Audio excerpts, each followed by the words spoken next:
अच्छा जी, हमारी दूसरी वीडियो है। इस वीडियो में आपको बताएंगे कि इसमें कौन कौन से मॉड्यूल हैं और आप इसमें क्या क्या काम कर सकते हैं। तो शुरू करते हैं।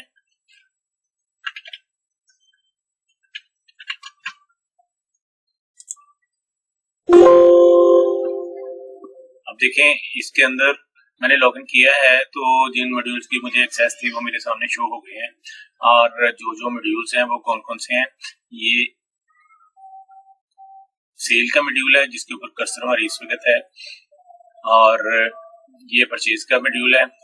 ये वाला जो मॉड्यूल है ये कस्टमर्स रजिस्टर करने के लिए है, ये आपका सप्लायर रजिस्टर करने के लिए है, और ये मॉड्यूल रिपोर्ट्स के लिए है, और ये वाला मॉड्यूल नए स्टॉक के आइटम जो है ओपन करने के लिए है। ये मॉड्यूल अकाउंट्स के लिए, और मंथली अगर आपने प्रॉफिट और लॉस देखना है तो उसके लिए आप प्रॉफिट और लॉस पे क्लिक करेंगे। और ये वाला जो एडमिन का मॉड्यूल है जिसके अंदर आपने नया यूजर बनाना है, यूजर को एक्सेस देनी है, वो सारा कुछ आप इसके अंदर करते हैं। और इसके अलावा परचेज रिटर्न का मॉड्यूल है कि जो परचेज आपने की अगर आपने रिटर्न करनी है तो उसके लिए ये आप इसको इस्तेमाल करेंगे।